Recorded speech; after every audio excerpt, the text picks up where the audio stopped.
I think that Muslims in Denmark enjoy far more rights than in the majority of majority Muslim countries. When it comes to freedom of religion, freedom of speech, freedom of assembly, the kind of social benefits that you can receive from the state if you live here. I think one of the problems, for a lot of immigrants, not only Muslims, I think also for other immigrant communities in Denmark, has been that we have been very inconsistent and vague in explaining what it means to live in Denmark. You have been vague. Vague. Yes, not clear, evasive. But I think there are some basic rules. If you want to live in Denmark, and we experienced that, during the cartoon crisis, there are certain rules. And you have to accept those rules if you want to enjoy the benefits of, Danish democracy, the welfare state, and so on and so forth. And I think we have left many immigrants in a difficult situation because and because of that, it was a big surprise to them during the cartoon crisis that suddenly here was an issue where the Danes seemed quite insistent and they didn't expect that. It came as a big surprise, I think, to a lot of people.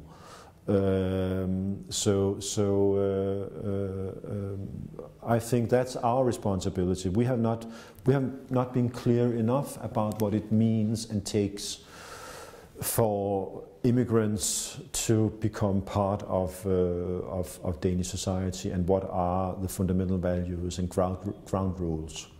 Now, you mentioned the cartoons. What was behind the thinking of the paper yourself in publishing these cartoons? If you look at if you take the publication itself, I mean, it's been a widely held misunderstanding that they were just published as some kind of provocation to make a point and statement and embarrass or offend, but that was not the case. I mean, they did not come out of the blue. They were published for a reason and as part of a long sequence of events. That it started in the middle of September 2005 when a Danish writer, a Danish children's writer, had written a book about the life of the Prophet Muhammad for children. And in Denmark, as in most other countries, when you publish a children's book, you want illustrations of the main character. And this children's writer wanted illustration of Muhammad in his book. And he went on the record saying, I've written this book, but I have had difficulties finding an illustrator. And according to this writer, 2 illustrators turned down his offer, and the one who finally said yes insisted on anonymity due to fear. And he was specifically referring to the fate of Salman Rushdie and Theo van Gogh, a Dutch filmmaker who was killed in 2004. That story about self-censorship, fear, with this children's writer was on the front page of several Danish newspapers in the middle of September 2005. And we did a story, other papers did a story. We called artists, writers, what do you think about self-censorship? Is it a fact? How widespread is it? And so on and so forth. And then somebody came up with this idea. I mean, why don't we invite illustrators, cartoonists, artists to draw the Prophet and see if there is self-censorship when it comes to dealing with Islam.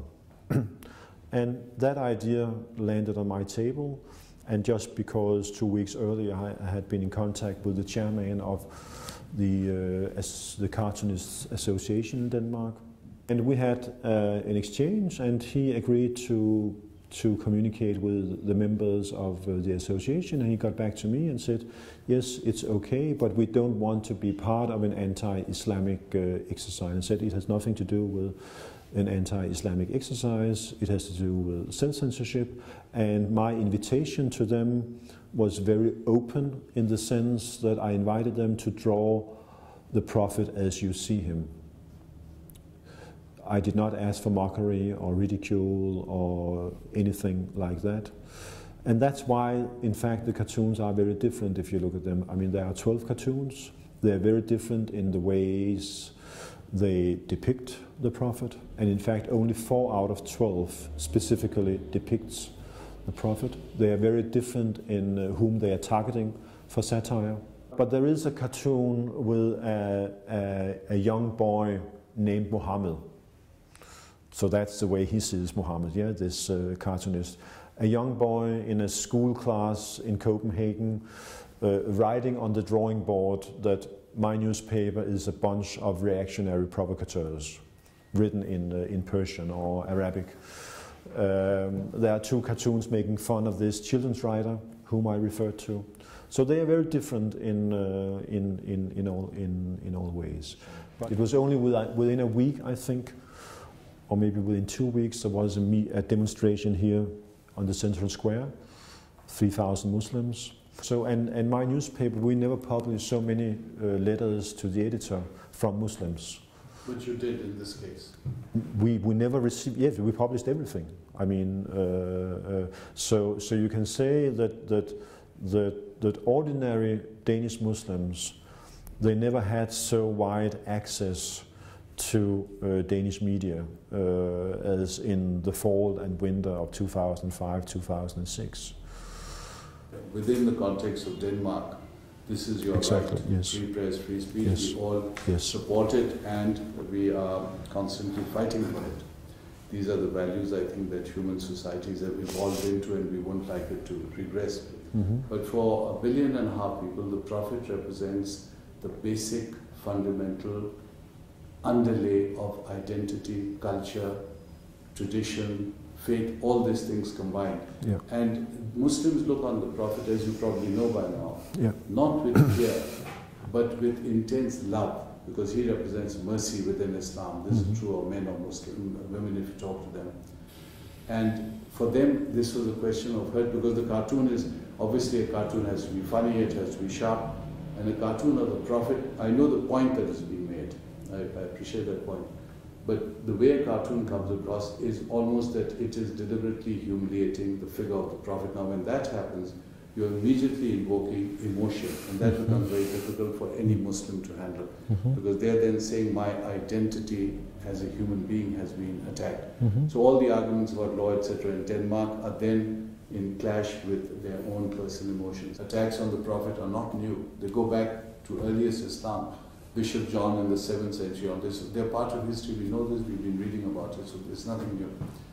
But in the age of globalization, it becomes new because suddenly we are bypassed. So it's not scholar to scholar where we understand these things. It's the masses, and the masses are not going to reason. They're not going to think. They're just going to say, this is blasphemy, full stop. But there is a problem in dealing with faith. And I'll mention it to you and you may appreciate it. In Pakistan, for example, one country, anything that mocks or humiliates the Prophet by law, under the blasphemy law, is punishable by death. 295, yes. Yes, I know so that law. while we here in Denmark say we have the total freedom to do it, in Pakistan the picture is absolutely the reverse. And that creates a dilemma because we are living in a world which is so interconnected. Yes. It is so globalized, so everything happening, even if the Imam says ban it here, it's the horse is out of the stable now, it's out, so the cartoons are available, they're on the net and so on. Yeah. And that immediately invokes the law of Pakistan. So the dilemma is, while we respect the laws of Denmark, the Pakistanis must respect the law of Pakistan. Right or wrong, I'm just pointing out the legal aspect. Your explanation is completely innocent. You're coming to it as an editor and you're understanding the reason for self-censorship and the challenge that it poses in your society. It's perfectly understandable. But in the context of the globalized world we live in, and the media and the instant images that circulate. And then we must not underestimate, Mr. Flemming, that there are a lot of people who, not so many thankfully, but there are people who would like to put further pressure on the Muslim community to depict them as barbarians, as uncivilized, as illiterate, and therefore deserving of even more contempt and wrath than they get in the press media. And this is ideal, because you have an image like this, then the Muslims react, they shout, yell, they say death to the cartoonist and so on, and those images further reinforce the image of Muslims as barbarians, illiterate, etc.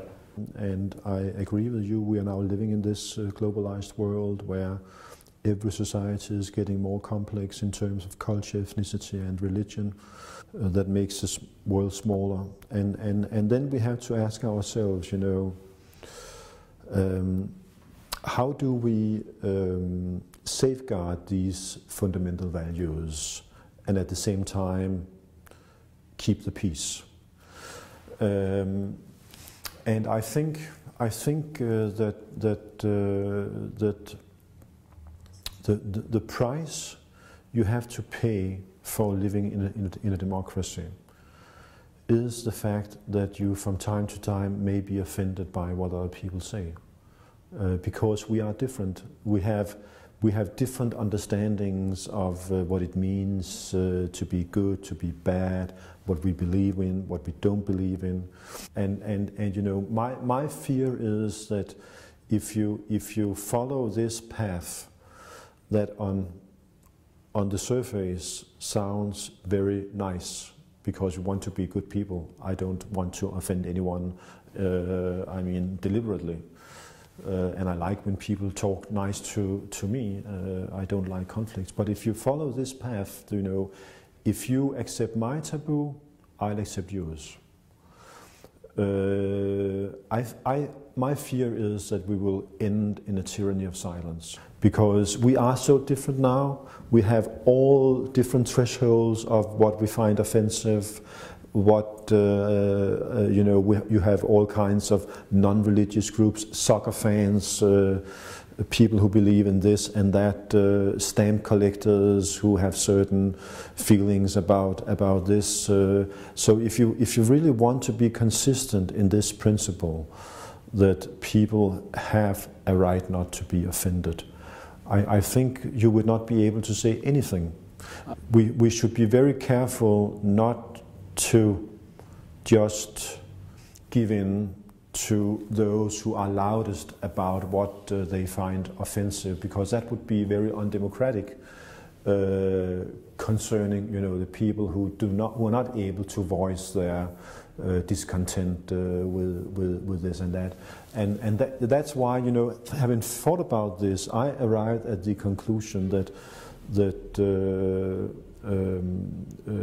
you have many rights in a democracy. You have a right to vote, a right to freedom of assembly, to freedom of religion, freedom of speech. But I think the only right you should not have in a democracy is the right not to be offended. And it's not because I think we should do this, but it's just because that's the price you have to pay for living in a democracy. And in a way we need thicker skins, and that's about education. There are things that are very sensitive to me also, as the Prophet is very sensitive to 1.5 billion Muslims, but we have to explain that that's not a ticket to threaten, to intimidate, to commit violence.